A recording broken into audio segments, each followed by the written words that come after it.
अफगानिस्तान को पूरी दुनिया साम्राज्यों के कब्रगाह के रूप में भी जानती है। अमेरिका से पहले ब्रिटेन और फिर सोवियत संघ ने भी इसे जीतने की कोशिश की, पर सभी नाकाम रहे। उन्हें यहाँ से बुरे ख्वाब के साथ खाली हाथ लौटना पड़ा। आइए जानते हैं अफगानिस्तान की वह कहानी जिसने इसे साम्राज्यों के कब्रगाह के रूप में प्रचलित किया। चलिए शुरू करते हैं।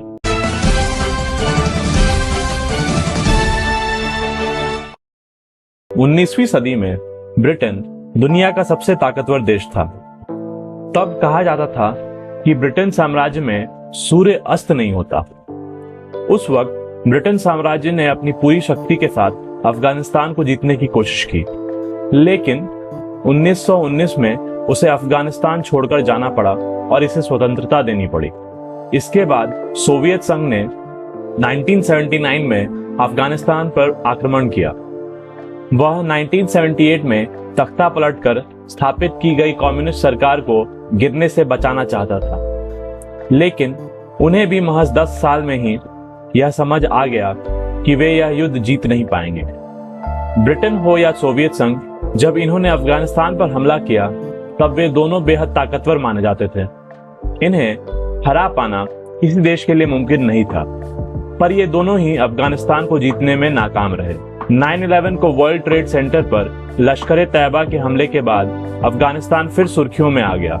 साल 2001 में अमेरिका के नेतृत्व में नाटो सेना ने अफगानिस्तान पर हमला शुरू किया। 20 साल तक यहाँ संघर्ष चला, जिसमें बड़ी संख्या में जान माल की क्षति हुई।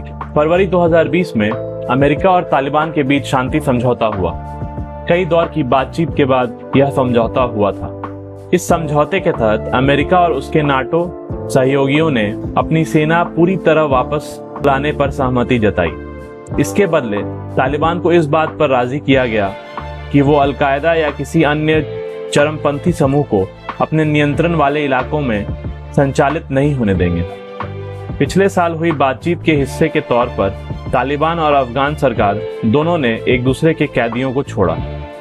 समझौते के तहत करीब 5000 तालिबानी चरमपंथियों को छोड़ा गया। अमेरिका ने तालिबान के खिलाफ लगे प्रतिबंध हटाने और कुछ अन्य प्रतिबंधों के संबंध में भी संयुक्त राष्ट्र के साथ काम करने का वादा किया। अफगान सरकार की मौजूदगी के बिना ही अमेरिका ने तालिबान से सीधे बातचीत की। तब अमेरिका के तत्कालीन राष्ट्रपति डोनाल्ड ट्रंप ने कहा था, इतने सालों के बाद हमारे लोगों को घर वापस लाने का समय आ गया है। यह एक विवादास्पद फैसला था जिसकी दुनिया भर में कड़ी आलोचना हुई। इस एक फैसले की वजह से अफगानिस्तान की राजधानी काबुल पर इतनी तेजी से तालिबान का कब्जा हो गया है। अमेरिका के वर्तमान राष्ट्रपति जो बाइडेन ने अपने इस फैसले का बचाव करते हुए कहा कि अमेरिकी नागरिकों को एक ऐसे युद्ध में नहीं मरना चाहिए जिसे खुद अफगानी लोग न लड़ना चाह रहे हो।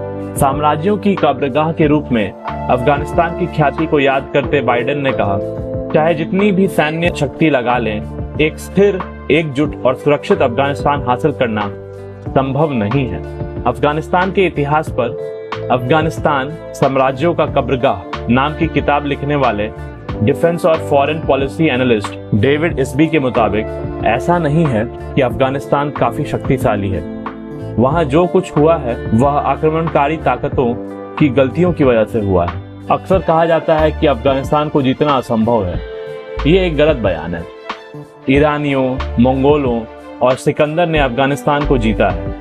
हाँ, यह तय है कि ये एक ऐसा दुस्साहस है जिसकी एक कीमत चुकानी पड़ती है। इसबी ने अपनी किताब में इन तीनों हमलों का विस्तार से जिक्र किया है। साथ ही यह भी बताया है कि कैसे और क्यों ये तीनों देश बेहद ताकतवर होने के बावजूद यहाँ विफल रहे। आज जब हम अफगानिस्तान की बात कर रहे हों तो यह जानना जरूरी है कि पिछले 20 साल में क्या कुछ बदला है। वर्ल्ड बैंक की रिपोर्ट के मुताबिक 2001 तक प्राइमरी स्कूल में लड़कियां पढ़ने नहीं जाया करती थीं। उस वक्त केवल 10 लाख लड़के अफगानिस्तान में प्राइमरी शिक्षा के लिए स्कूल जाया करते थे। वहीं 2012 की वर्ल्ड बैंक की रिपोर्ट कहती है कि अफगानिस्तान में 80 लाख बच्चे प्राइमरी स्कूल जा रहे थे, जिनमें से 30 लाख लड़कियां थीं। हालांकि यह भी सच है कि इनमें से कई लड़कियां सेकेंडरी स्कूल तक नहीं पहुंच पाती और पढ़ाई बीच में छोड़ देती हैं। एक सच्चाई यह भी है कि 52% लड़कियों की शादी 20 साल की उम्र तक हो जाती है। वहीं यूनिसेफ की 2010-2011 की रिपोर्ट कहती है कि 15 से 24 साल की उम्र की महिलाओं की साक्षरता दर 22% है, जिसे बहुत उत्साहजनक नहीं कहा जा सकता। लेकिन यह एक बड़ा बदलाव जरूर है जो तालिबान की सत्ता से जाने के बाद आया। सेंट्रल स्टैटिस्टिक्स ऑर्गेनाइजेशन की 2009 की रिपोर्ट कहती है कि कामकाज में महिलाओं को पुरुषों के मुकाबले ज्यादा प्राथमिकता दी जा रही है और 2020 तक अगर ऐसा ही चलता रहा तो 40% महिलाएं नौकरी कर रही होंगी। 1996 से 2001 के अफगानिस्तान के बारे में बात करें तो उस समय के तालिबान के पास शासन करने का कोई मॉडल नहीं था। उसने शरिया कानून को लागू करने में ही अपना पूरा जोर लगाए रखा। विकास के काम लगभग ठप रहे। यही कारण है कि 2001 में जब अमेरिका ने अफगानिस्तान पर हमला किया तब वह बड़ी तेजी से तालिबान को वहां से खदेड़ने में कामयाब रहा। दरअसल आवाम तालिबान के जुल्मों सितम से तंग आ चुकी थी। उसे उम्मीद थी कि अमेरिका समेत पश्चिमी देश उनके यहाँ विकास की रोशनी लेकर आएंगे, पर ऐसा नहीं हो सका। भारत जैसे कुछ देशों ने वहां विकास के काम करने की कोशिश की, पर कभी विद्रोही तो कभी अमेरिका जैसे विकसित देशों ने उनकी राह में रोड़े डाले, उन्हें खुलकर काम करने से रोका। अमेरिकी सेना की रवानगी के साथ आज जब तालिबान वापस आया है तो वह तेजी से अफगानिस्तान में घुसता चला गया। लोगों को उसने बदलाव की तस्वीर दिखाई, लेकिन उसकी कथनी और करनी में काफी अंतर था। कथनी में नया तालिबान था और करनी में शरिया कानून वाला तालिबान। काबुल पहुंचते ही उसने सबसे पहले हजाम का खात्मा किया ताकि लोग दाढ़ी ना बनवा सकें। बुर्का नहीं पहनने पर महिलाओं को सरेआम गोली मार दी गई।